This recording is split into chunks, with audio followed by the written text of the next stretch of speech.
Hi സുഹൃത്തുക്കളെ, എന്തൊക്കെയുണ്ട് വിശേഷങ്ങൾ? എല്ലാവർക്കും സുഖമാണെന്ന് വിശ്വസിക്കുന്നു. അതിനായിട്ട് ഞാൻ ദുആ ചെയ്യുന്നു, പ്രാർത്ഥിക്കുന്നു. ദൈവാനുഗ്രഹം എല്ലാവർക്കും ഉണ്ടാവട്ടെ. അങ്ങനെ നല്ലൊരു ഫ്രൈഡേയും കൂടി നമ്മൾക്ക് ആദരവായി വന്നിരിക്കുകയാണ്. അപ്പോൾ ഈ വെള്ളിയാഴ്ച നിങ്ങളുടെയൊക്കെ സ്പെഷ്യൽ എന്താണെന്ന് തന്നെ കമൻറ്റിലൂടെ അറിയിക്കണം. ആദ്യമായിട്ട് കാണുന്നവരാണെങ്കിൽ സബ്സ്ക്രൈബ് ചെയ്യാൻ മറക്കണ്ട, ഷെയർ ചെയ്യണം, കമൻറ്റ് ചെയ്യണം, ഫോളോ ചെയ്യണം. പിന്നെ സ്ഥിരമായിട്ട് നമ്മളെ കൈവിടാതെ നമ്മളെ ഹെൽപ്പ് ചെയ്യുക. അപ്പോൾ ഞങ്ങളുടെ സ്പെഷ്യൽ എന്ന് പറയുന്നത് ഇന്ന് നല്ല അടിപൊളി ബീഫ് ഇങ്ങനെ അടുപ്പത്തിട്ടിട്ട് ഇങ്ങനെ തിളച്ച് വേവാണ്. എനിക്ക് ഈ കുക്കറിനകത്തൊന്നും വല്ലാതെ വയ്ക്കുന്നത് വലിയ ഇഷ്ടമല്ല.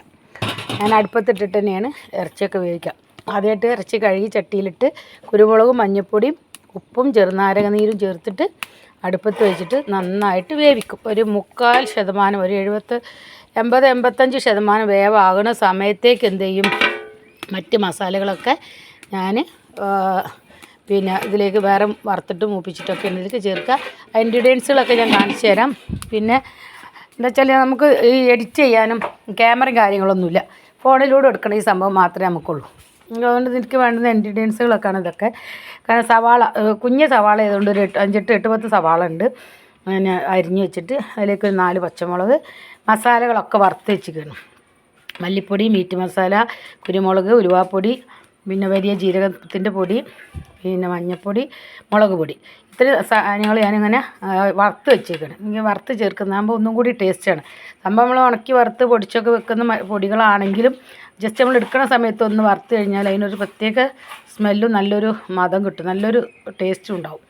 പിന്നെ അതിലേക്ക് വേണ്ടുള്ള ചുവന്നുള്ളി ഒരു 100-150 ഗ്രാം ചുവന്നുള്ളി, അതുപോലെ വെളുത്തുള്ളി, ഇഞ്ചി ഇതൊക്കെ ചതച്ച് വെച്ചിട്ടുണ്ട്.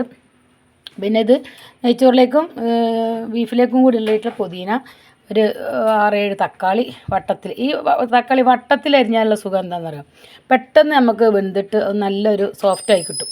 താളിപ്പൊക്കെ ആണെങ്കിൽ നന്നായിട്ട് അതിൻ്റെ ദശകളൊക്കെ നന്നായിട്ട് ഡൈലൂട്ടായിട്ട് നമുക്ക് കറിക്ക് നല്ല കൊഴുപ്പും കിട്ടും, നല്ലൊരു ടേസ്റ്റുമാണ്. ഒരു പ്രത്യേക ഫ്ലേവറാണ് അതിന് ഇങ്ങനെ വട്ടത്തിൽ അരിയുമ്പോൾ. അല്ലാണ്ട് തക്കാളി അരിഞ്ഞ് കഴിയുമ്പോൾ നമുക്ക് ഇത്രയും പെർഫെക്റ്റ് ആയിട്ട് നമുക്ക് എന്ത് കിട്ടില്ല, ഉടഞ്ഞ് കിട്ടില്ല, ഇങ്ങനെ കഷ്ണമായിട്ട് തന്നെ എടുക്കും. ഇങ്ങനെ തക്കാളി മുറിച്ചിട്ട് നിങ്ങൾ ഒന്ന് പിന്നെ ഇത് നോക്കുന്നുണ്ട് കേട്ടോ. എന്നിട്ട് നിങ്ങളുടെ അതിൻ്റെ ഫീഡ്ബാക്ക് അറിയിക്കുക. നിങ്ങൾ എങ്ങനെയൊക്കെ തക്കാളി മുറിക്കുകയെങ്കിൽ അതും കൂടെ ഒന്ന് അറിയിക്കണേ. ഇങ്ങനെയാണ് ഏറ്റവും നന്നാവുക എന്നുള്ളതാണ് എൻ്റെ ഒരു വിലയിരുത്തൽ. ഇങ്ങനെ ആകുമ്പോൾ ആ ദശയൊക്കെ ശരിക്കും നല്ല ഉടഞ്ഞ് ചേരുമ്പോൾ പ്രത്യേക ഒരു ടേസ്റ്റും നല്ല കൊഴുപ്പും കിട്ടും കറിക്ക്. അപ്പോൾ ഇത്രയും സാധനങ്ങൾ, ഇതാ കറിവേപ്പില. എനിക്കിങ്ങനെ എല്ലാ സാധനങ്ങളും എല്ലാം റെഡിയാക്കി വെച്ചിട്ട് ഞാൻ പാചകത്തിൽ ഒരുങ്ങുള്ളൂ. അപ്പോൾ കറിവേപ്പില എല്ലാത്തിലും ആവശ്യമായത് നമുക്ക് അതും എടുക്കാം. പിന്നെ നെയ്ച്ചോറ് ഉണ്ടാക്കാനുള്ള ഇൻഗ്രീഡിയൻസുകളാണിത്. കാണണ്ടല്ലോ, ഏലക്ക, ഗ്രാമ്പു, പട്ട, വലിയ ജീരകം. ഈ വലിയ ജീരകം കുറച്ച് നെയ്ച്ചോറിനകത്തിട്ട് നിങ്ങൾ ഉണ്ടാക്കി വെക്കും. നിങ്ങളെങ്ങനെ നെയ്ച്ചോറ് വെക്കാമെന്നും കൂടി എന്നെ അറിയിക്കാം. അപ്പോൾ നിങ്ങളുടെ നെയ്ച്ചോറ് വെക്കുന്നത് എങ്ങനെയാണെന്നുള്ളത്, ഇത് സവാള ഒന്ന് മൂപ്പിക്കും, അതുപോലെ തന്നെ ക്യാരറ്റ് മൂപ്പിക്കും. ആദ്യം ചെമ്പട്ടി അടുപ്പത്ത് വെച്ച് ചൂടായി എണ്ണ ഒഴിച്ചിട്ട്, പിന്നെ മറ്റേ സൺഫ്ലവർ ഓയിലിലാണ് ഉണ്ടാക്കുന്നത്. അപ്പോൾ എണ്ണ ചൂടാവുന്നത് ആദ്യം ഈ ഇൻഗ്രീഡിയൻസ് ഇട്ടിട്ടൊന്ന് മൂപ്പിക്കും. അത് കഴിഞ്ഞിട്ട് സവാളയും ക്യാരറ്റും ഇട്ടിട്ടൊന്ന് ഒരു 3/4%, ഒരു 70-75% വഴറ്റിയിട്ട് അതിനകത്ത് ഒരു പാത്രം അരിക്ക് 2 പാത്രം വെള്ളം എന്ന രീതിയിൽ ഒഴിച്ച് തിളച്ച് വരുന്ന സമയത്ത് നമ്മൾ എന്ത് ചെയ്യും, കുറച്ച് ചെറുനാരങ്ങേൻ്റെ നീര്, അരി ഒന്ന് സ്മൂത്ത് ആവാനും സോഫ്റ്റ് ആവാനും അല്ലാതെ വെന്തുടഞ്ഞു പോകാതിരിക്കാനും കൂടി വേണ്ടിയിട്ടാണ് നമ്മൾ ചെറുനാരങ്ങേൻ്റെ നീര് ചേർക്കുന്നത്. നിങ്ങളെങ്ങനെയൊക്കെയാണ് നെയ്ച്ചോറ് വെക്കണമെന്നുള്ളൂ ഒന്ന് അറിയിക്കണേ. അപ്പോൾ അതുകൊണ്ട് ക്ഷമിക്കണം. കാരണം എന്താ വെച്ചാൽ ഈ വീഡിയോസ് കാണുന്നവരെല്ലാവരും, കാരണം എനിക്ക് എഡിറ്റ് ചെയ്യാനും ഞാൻ പഠിച്ചിട്ടില്ല. അതേപോലെ തന്നെ എന്താ പറയുക, ക്യാമറയും കാര്യങ്ങളൊന്നുമില്ല. നമ്മളിങ്ങനെയാണ് പോവും. അതാണ് നമ്മളൊരു സ്റ്റൈൽ വിചാരിക്കുന്നത്. കാരണം അങ്ങനെ അവർ എത്തിയിട്ടുള്ളൂ. ഇനി ഇതൊക്കെ ചെയ്ത് പഠിക്കണം ഇൻഷാ അല്ലാഹ്.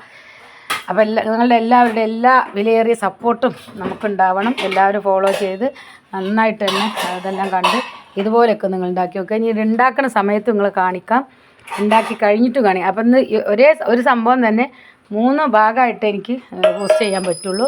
അതിനാരും പരിഭവം വിചാരിക്കരുത്, എല്ലാവരും സഹകരിക്കണം. ഓക്കെ, അടുത്ത വീഡിയോ ആയിട്ട് കാണുന്നവരെല്ലാവർക്കും ബായ്.